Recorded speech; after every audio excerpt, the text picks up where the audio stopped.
T'as une 360 Go 3S, mais tes vidéos, elles sont pas folles. Enfin, par rapport à ce que tu vois directement sur les réseaux sociaux où tu te compares et tu dis que toi, c'est un peu de la merde, hein. C'est normal. Il y a beaucoup de débutants quand ils utilisent pour la première fois une caméra d'action ou même tout simplement une caméra. Ils n'ont pas les bons paramètres, les bonnes méthodes pour tout simplement bien faire des bonnes vidéos. Tout simplement, il y a quelques trucs à savoir. Et du coup, dans cette vidéo, on va en parler de ça. À la fin de cette vidéo, tu sauras bien utiliser cette caméra et avoir le meilleur rendu possible. Déjà, cette caméra, c'est quoi? C'est une caméra d'action. Ce n'est pas une caméra style cinéma avec des objectifs, avec du coup ce qu'on appelle des focales variables. En gros, un zoom. Tu vois, sur ton téléphone, tu as le 0,5, tu as le 1, tu as le 2, 3. Enfin bref, ça peut aller plus loin suivant un petit peu ton téléphone. Ça, c'est ce qu'on appelle des zooms par rapport à la focale. Là, c'est uniquement un grand angle. C'est comme si tu avais entre le 0,5 et le 1 directement sur ton téléphone. Il n'y a pas autre chose.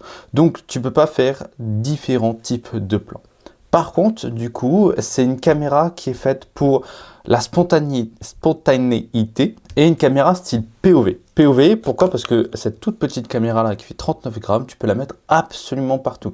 Et c'est pour ça que tu l'as acheté, c'est pour l'utiliser. Donc, il va falloir l'utiliser, il va falloir créer des plans un petit peu qui sortent un petit peu de l'ordinaire, mettre cette caméra là où tu n'auras même pas mis ton téléphone, par exemple. Et pour ça, il y a plein d'accessoires que je te conseille d'utiliser. Déjà, ce petit truc-là.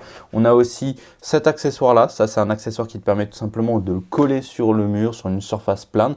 Et du coup, ta caméra va rester. Moi, je les colle sur les vitres de ma voiture à l'intérieur pour pouvoir vlogger pendant que je conduis. C'est super pratique. Il y a aussi cet accessoire-là. C'est tout simplement l'aimant qui te permet de coller cette caméra derrière un vêtement ou derrière n'importe quoi finalement.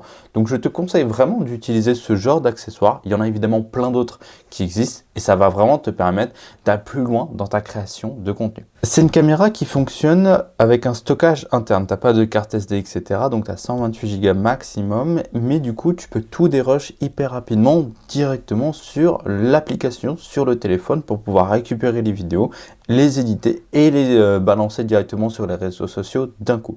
Ça, c'est hyper intéressant. Il y en a peu qui l'utilisent vraiment. Donc, installe l'application Insta360 et tu vas pouvoir prendre les fichiers de cette caméra-là et les mettre sur son téléphone sans avoir besoin de câble, etc. Donc ça, c'est super pratique. Ça te permet d'aller beaucoup plus rapidement dans directement la publication de tes contenus sur Internet. Les erreurs que tu peux faire avec, c'est de la traiter comme une GoPro, par exemple. Ça a le même gabarit, certes. On peut surtout avoir ce petit écran-là qui se retourne. Ça, c'est parfait.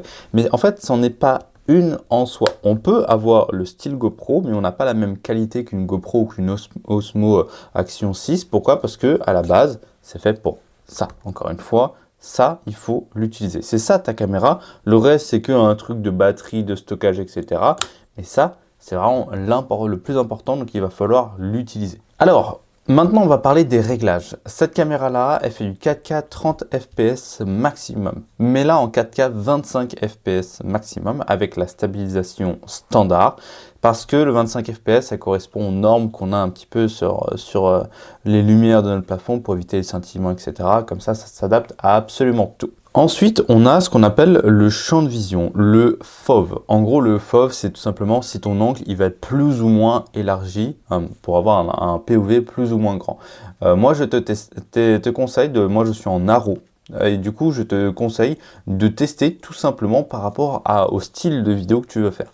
Si tu veux vraiment un format POV que tu es en train de faire du VTT et tu le poses sur ton torse et tout, là, il faut le plus grand possible, donc tu prends méga.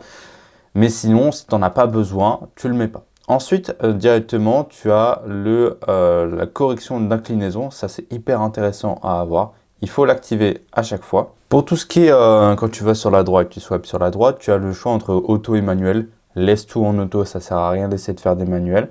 Ensuite, dans les paramètres, je te conseille du coup de mettre le bitrate vidéo au maximum, l'anti-scintillement en automatique, de calibrer le gyroscope, ça c'est hyper important, tu calibres et du coup ça va juste faire pour que ce soit bien activé. Utilise aussi Apple Find Me, si tu as un iPhone, ça peut être hyper intéressant pour du coup retrouver ta caméra si elle est perdue. Tu as aussi le contrôle gestuel, moi je le désactive, mais en gros le contrôle gestuel c'est juste tu fais un petit mouvement avec la main et ça permet de prendre des photos et des vidéos en utilisant des gestes sans avoir directement accès à ta caméra. Ça peut être pratique. Par contre, ça consomme pas mal de batterie. C'est aussi quelque chose qu'il faut mentionner. Donc, fais attention à ça. Et quand tu swipes vers le haut, c'est là où tu peux changer 4K en 25. La stabilisation, moi, je la mets en standard. Il faut toujours au minimum la mettre en standard. Si tu as besoin, tu vois que tu fais des activités comme le vélo où ça tremble énormément, tu la mets en haut ou en max. C'est à toi de voir. En tout cas, il va falloir que tu fasses des essais par rapport à chaque fois à ce que tu fais en type de contenu. Un truc qui est important à comprendre avec cette caméra, c'est que du coup, c'est pas une caméra qui est faite pour les basses lumières. Donc il faut faire attention à ça. Ça sert à rien de filmer quand il fait nuit et tout. Tu n'auras pas une qualité propre. Mais ce qu'il faut comprendre, en fait, cette caméra-là, elle sert pas à avoir une qualité professionnelle, une qualité Netflix ou des trucs comme ça. Non, c'est pas du tout fait pour ça. C'est une caméra d'action POV qui permettent tout simplement de rendre la vidéo plus humaine. Moi, je suis un vidéaste de métier, donc filmer avec des gros objectifs, des grosses caméras, des lights de partout, je connais, je sais faire, j'ai une qualité pro derrière. Mais en fait, depuis que j'ai commencé à filmer mes vlogs avec cette caméra-là, c'est là où j'ai rendu mes vlogs beaucoup plus humains, beaucoup plus intéressants, et donc j'ai eu plus de résultats en termes de la qualité globale de l'expérience du spectateur quand il regarde mes vidéos. Il se sent plus connecté avec moi, il se sent plus dans l'expérience parce que cette caméra le permet. Parce que c'est une caméra que tu peux mettre partout, avec laquelle tu peux te filmer partout. Tu vois là, j'ai un trépied tout simplement qui fait aussi perche. C'est ultra pratique pour se filmer comme ça, hyper facilement, hyper rapidement.